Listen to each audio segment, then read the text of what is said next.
Believe it or not, League of Legends has had a total of nearly 24 reworks throughout the game's lifespan, and today we are going to be ranking each and every single one. Except Rise. Now before the video begins, I am contractually obligated to ask you all to like and subscribe. Like, seriously, I'm being held at gunpoint right now, and if you don't like the video, he's going to kill my entire family. Please send help. Call the police. Coming in dead last, we have the Darkened World Ender himself, who is without a doubt the worst rework in the history of League of Legends. For starters, before the rework, AATROX was a melee attack speed carry whose abilities used health costs. He was sort of like Master Yi mixed with Mundo. However, after the rework, AATROX was turned into fucking Riven. His entire kit was completely removed from the game, with the only thing left being removed shortly after his release. If you compare his current abilities to his old abilities, absolutely nothing was kept. His health cost, gone. His shifting stances, gone. His revive, fuck you, gone. The only thing AATROX shares with his previous version is a name. Everything else was tossed in the fucking shredder, never to be seen again.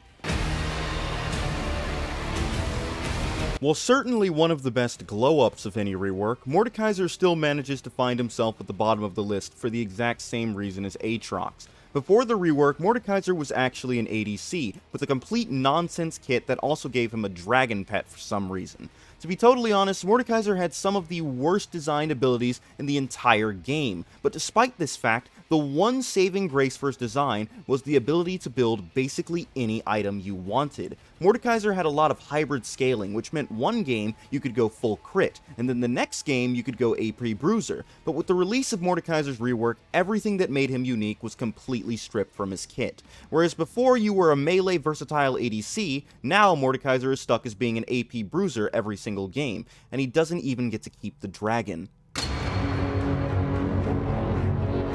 DR.MUNDO is one of the few comedy champions within the game, but what if I told you that his rework actually nerfed his comedy? Before the rework, Mundo was this freaky purple manlet with a bunch of questionable fetishes, but after his rework, Mundo was turned into a typical TikTok e-boy. I don't think anyone in their right mind wanted this creature to be attractive, but Riot of course did it anyway since they hate happiness. Mundo also used to be a pretty good anti-mage, but with the release of his rework, they decided to remove that too, while adding absolutely nothing to make the character any more interesting. He was boring before, and he's still boring now. Before I say anything, let me just go ahead and admit that the hammer-wielding midget is actually my favorite champion. But despite having over 3,000 hours of experience on her, I still hold the belief that her rework was rather low tier in the grander scheme of things. While the rework may have added more skill expression as well as freshening up her model and animation, the rework still failed to transfer some of the key elements of the champion. Old Poppy was a versatile top laner known for her anti-carry playstyle and full AP builds. Yet for some reason, after the rework, all of Poppy's hybrid scaling was completely removed. That's not to mention that the way Poppy is designed makes her most viable in coordinated play, and as a result, in a typical solo queue environment, your teammates won't really understand what you're doing 99% of the time. Overall, while Poppy's rework may have fixed some of the more toxic elements of the champion, it still failed to keep some of her main features. When reworking Akali, the idea was quite simple. Add more skill and make her a little less cringe. But for some odd reason, Riot doubled down on the whole cringe thing and made one of the most broken champions to date. Since her release, Akali has been changed in 29 separate patches, while also having 7 mechanics removed from her kit entirely. If we compare Akali to every other champion on this list, she is without a doubt the most sloppily handled rework in the game's history. But as much as I may hate everything about this rework, I still have to acknowledge the few things that they did right. For one, her design was vastly improved. She actually looks like a ninja now instead of some cheap cosplayer. Additionally, despite the many hiccups with Akali's release, the update still managed to make her actually fun to play, and if I didn't have PTSD from permabanning her, then maybe she could have been on a higher tier. Shen's rework was mid, and there's really not much else I can say. They gave him this sword thing in an effort to make him more interesting, but he's just not. Shen is boring and cringe, and the rework did pretty much nothing to change that. He can still taunt enemies, and he still has that gay little teleport thing, truly the most 5 out of 10 rework of all time. Since conception, Kayl was always meant to be this hyper-scaling late-game monster, and her old incarnation did just that, but to a much lesser degree. You see, Kayl used to be stuck in melee mode until she activated her E ability, but once that ability went on cooldown, she was right back to being a squishy immobile hyper carry, which resulted in her not really being able to do any damage without being murdered. So with Kayl's rework, they found a way to fix this simple issue by making her range scale with her ult level, but the main problem is that's the only thing they really changed about her. Kayl's abilities and ult are basically the exact same with slightly different effects. The whole hyperscale fantasy may be pretty cool, but the rest of her changes are quite bland, resulting in her placement on the list.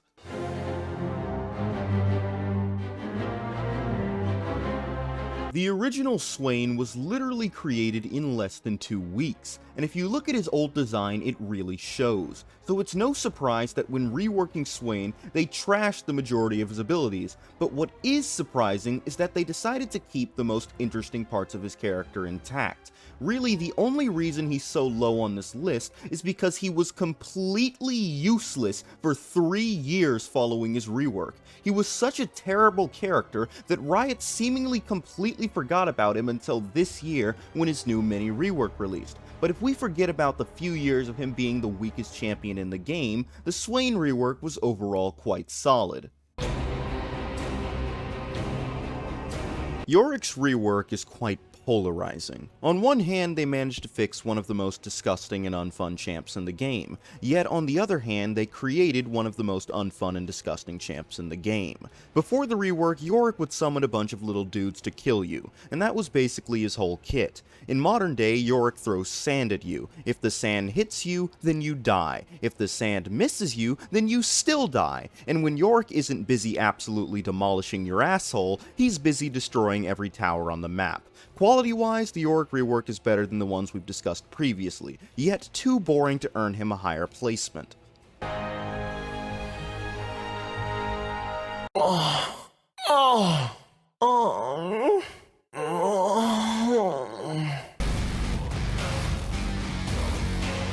Urgot was created to be the most disgusting and ugly champion the world had ever seen, and his original design definitely achieved this goal, with every aspect of the champion being absolutely sickening. But unfortunately, that list also includes his abilities, which seemingly had no thought put into them whatsoever. Urgot was basically an AD version of Cassiopeia, with a completely retarded ultimate that threw him into the center of the enemy team to die. But despite how terrible Urgot's old kit was, Riot still managed to keep virtually all his abilities intact, while improving on him in every way possible. Not only did they manage to keep his lock-on mechanic, but they also managed to finally give him the unique identity he had been missing for all those years. While researching for this video, I quickly learned that old Sion, without a shadow of a doubt, had the worst kit in not just League, but in any game I've ever played. Sion's old kit literally feels like the developers just slapping abilities together using a randomizer. That's not to mention, he had the most insulting passive of all time. Even a toddler could make better decisions than the people who created old Sion. But despite all that, Sion's rework still managed to hold on to what little identity his old incarnation had. Honestly, I'm not even ranking it this high because it's good. I'm simply ranking it here because they managed to defy the odds and salvage such a dog-piss character design. So remember kids, anything is possible, because Riot somehow turned this abomination into a somewhat competent champion. When Elia was originally created, her sole purpose was to counter ranged top laners, and while this may sound fine on paper, the problem is that Elia was a little too good at countering everyone. Aurelia's old kit was one of the most brain-dead designs the game had ever seen. Aurelia was basically a full tank Master Yi with a point-and-click stun. She had true damage autos, infinite mobility, built-in tenacity, healing on hit, anything a champion could want, Aurelia had a better version of it, while being incredibly easy to play by modern standards. So it was a big surprise when Aurelia's rework turned her into one of the hardest champions in the game. Instead of being a tanky Yi clone, Aurelia was made into a mobile hypercarry who relies on precisely hitting each of her abilities to secure kills. And while yes, the champion may have had a few issues on launch, it's impossible to deny the fact that Aurelia's rework took a once brain-dead and toxic champion and turned them into a less brain-dead, still toxic champion, which is an A+ in my book. As of the making of this video, Udyr is the most recent rework to come to League of Legends, and to be totally honest, it's about as inoffensive as they come. It feels like Riot really didn't want to change much about Udyr, and the result of this is his kit being virtually identical with major improvements to all of his abilities. There really isn't much I can say about the Udyr rework because of how few changes there were, but I will say that the way his new abilities work makes maxing any stance completely viable, and while that's certainly going to be a balanced nightmare resulting in him getting permabanned in the future, it's still a welcome change. As much as I may personally despise every aspect of Gangplank, I still have to admit that his rework was overall pretty pog. Before the rework, Gangplank was simply a stat stick with a gun. I'd say the only thing interesting about old Gangplank was his ultimate. The rest of his kit was pretty cut and dry, with his playstyle revolving around shooting you a bunch and then stabbing you once you got to low health. But with Gangplank's rework, they added a lot more depth to the character despite really only changing one ability. That's not to mention the whole atmosphere leading up to Gangplank's re-release was absolutely phenomenal. They literally completely disabled playing him as he was canonically dead. What better way could there be to get a champion more hyped up? So despite the flaws the champion may have in modern day, Gangplank's rework still manages to be a high tier addition to the game. Galio is a gargoyle, and that's basically the only thing the Riot devs had in mind when developing his old kit. At the time, League of Legends was releasing a new champion every 2 weeks. This resulted in a lot of horribly uninspired or just straight up unbalanced kits being made, and unfortunately for Galio, he was no exception to this rule. Galio was given one of the lamest kits in the game, and clearly he had an identity crisis from conception, as no one knew exactly how he was meant to be played. The funny thing about it is that Galio's old kit was actually pretty strong. The problem is that he was such a snooze fest of a champion that no one wanted to even touch him. But luckily, his rework somehow managed to make him rather interesting. Not only did they give him some much needed lore, but they also made his whole tanky anti-mage thing actually fun to play. Plus, they upgraded Galio from being just some generic gargoyle to being an absolute gigachad whose balls could crush an entire city. If we look at Fiora now as compared to her previous version, she is certainly one of the best reworks the game has ever seen. Originally, Fiora was just a generic melee attack speed carry, with her only real gimmick being the ability to parry an attack with her W. The rest of her kit couldn't be more bland. She was barely discernible from the many other Yi clones Riot was releasing at the time, and this caused her to really fade into the background of the game. There were better melee carries, and Fiora just couldn't stack up to the competition. So with her rework, Riot aimed to make her more of a standalone champion without scrapping her main identity, and really, they struck gold with her new incarnation. More than ever before, Fiora truly feels like the grand duelist she was always meant to be. The concept of vitals in itself is really just genius, and when you play Fiora, it actually feels like you're studying your opponent's every move in order to best them in combat. Riot managed to strike a perfect balance between old and new. While her kit is certainly completely different than it used to be, Fiora still manages to hold on to a lot of her previously defining features. Despite how high up I may have Pantheon, there's still not really that much I can say about him. Before the rework, he was a pretty generic and boring character. Riot probably just wanted to put a Spartan in the game or something like that, and that was really the only justification they had for his existence. After the rework, however, Pantheon was turned into a much deeper character, both lore and design-wise. Additionally, all of his abilities were tuned up and given a more dynamic skill ceiling, rather than everything just being point and click. Overall, Pantheon's rework was really good, and I have zero complaints, and honestly, that's how a rework should be. It should improve the character in every possible way without tacking on a bunch of negatives, and Pantheon's rework accomplished just that. Evelynn is a prime example of flanderization done right. But if you don't know what flanderization is, it's basically when one aspect of a character is exaggerated so heavily that it takes over their whole identity, and that's exactly what happened with Evelynn. Before her rework, Evelynn was simply characterized as a horny shadow assassin, but during her rework, Riot really took the horny part and just ran with it, turning the former shadow assassin into the new and improved Agony's Embrace.